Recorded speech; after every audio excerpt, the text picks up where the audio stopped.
So, busog na naman ang aking mga alaga. Busog na naman sila.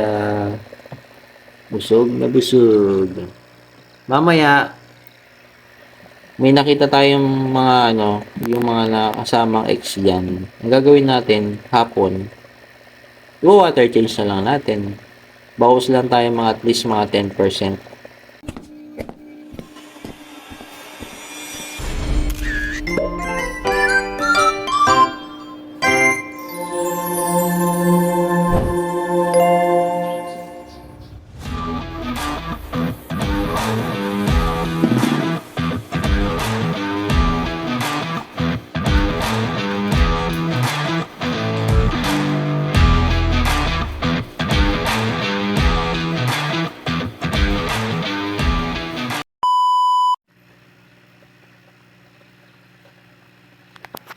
Hello!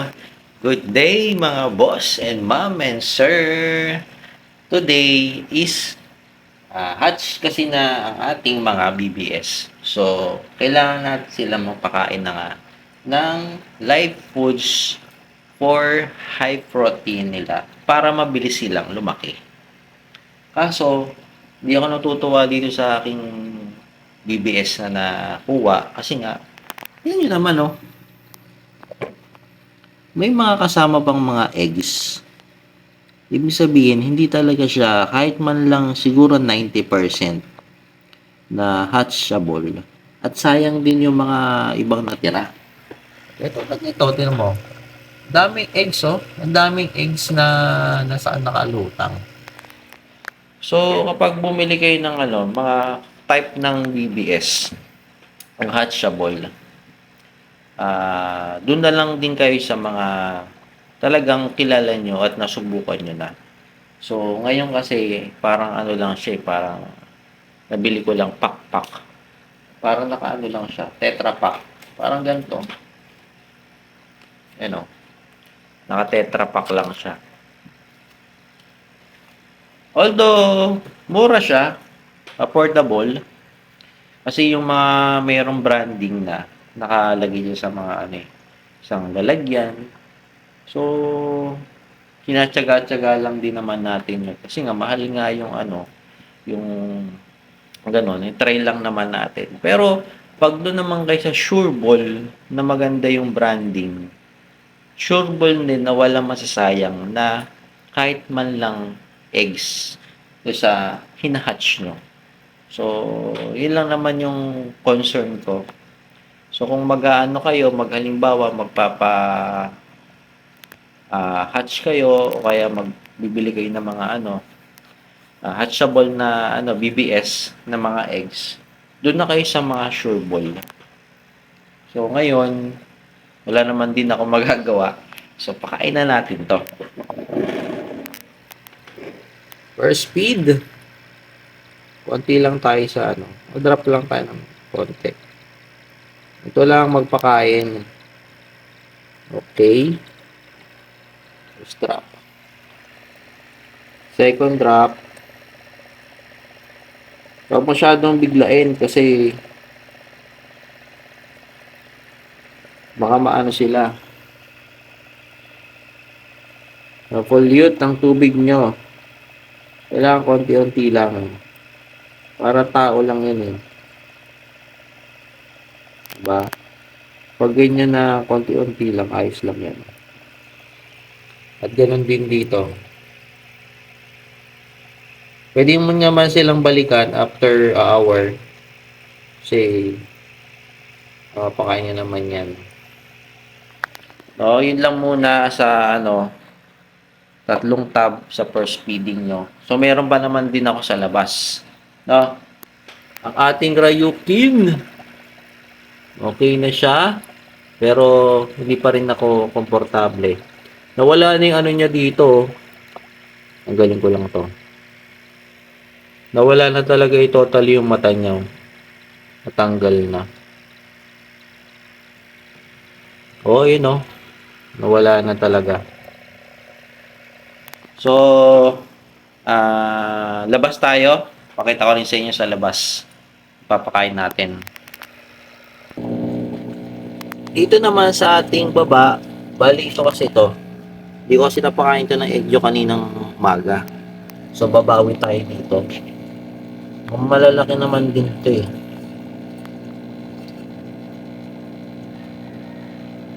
Medyo natin damihan. Kasi malalaki na rin to, damihan natin ng konti. Okay. First drop niya. Tapos dito syempre,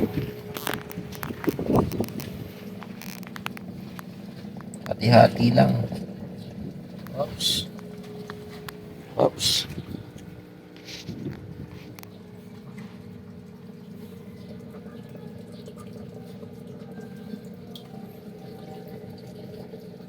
Kailangan pa kaya, pakalat mo lang.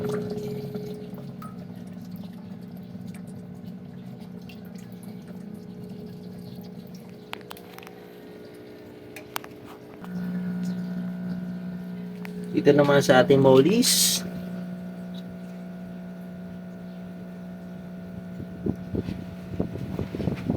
Tuwa sila oh. Oh. Tuwan-tuwa ang mga mollies. Marami silang feed na live foods. Ganda nito. Pati ito.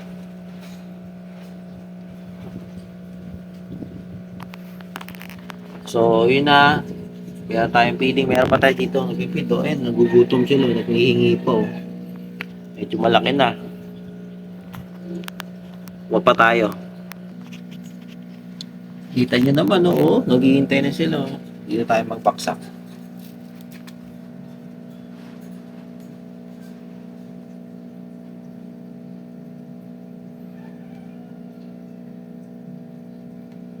Yan. Tapos dagdag tayo dito. Paborito natin ay kailangan hindi natin pabayaan to. Marayukin. Ito yung pinaparami natin eh.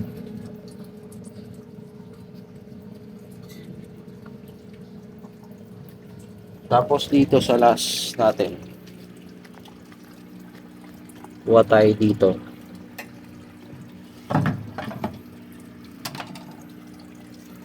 First batch.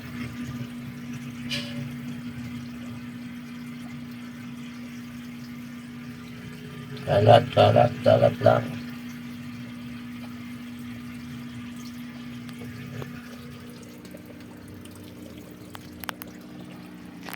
So, yun. Pero pa natira doon, may na ng konti.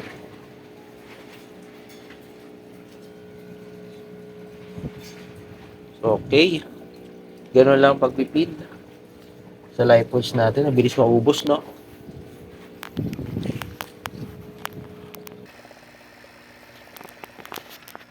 Alam nyo kapag, kung puro pure live foods lang kayo, mas mabilis silang lumaki.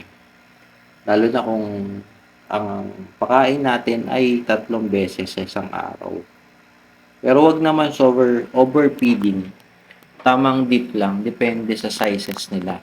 Tulad nito. Ayan o. Kumpul-kumpul na sila o.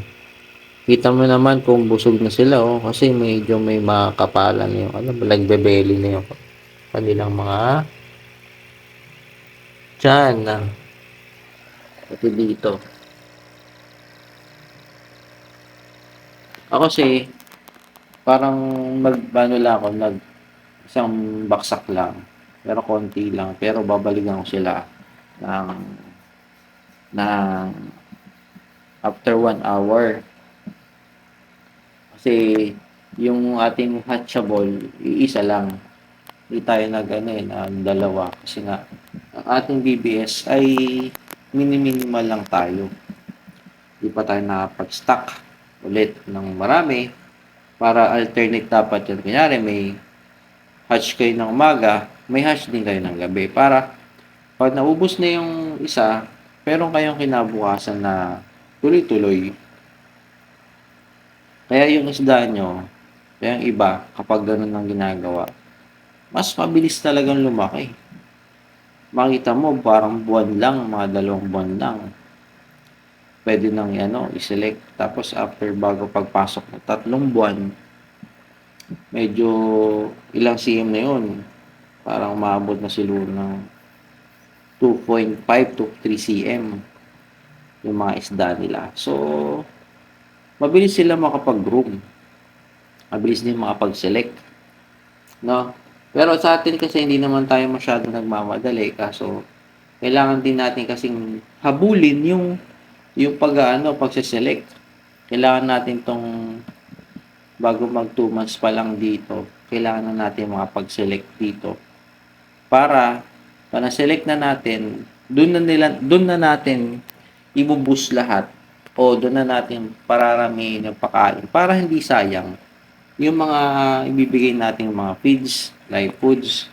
Kasi kung kal lang naman, ibig sabihin kung hindi naman na-develop yung katawan tapos mabilis lumaki, kasi hindi nyo naman siya magagamit in the future, sayang din yung feeds na pinapakain natin. No? Tingnan natin sila. So, busog na naman ang aking mga alaga. Busog na naman sila. Busog na busog.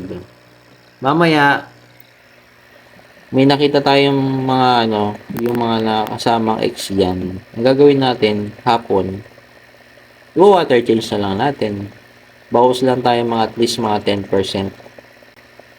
Para lang matanggal yung mga eggs na nakasama. Hindi naman dapat kasama yun eh. Yung iba hindi nakakain. Yung iba active, iba busog na. So, yun na muna. Salamat sa suporta at sa panonood. See you the next episode. Salamat po sa inyong lahat. Peace out!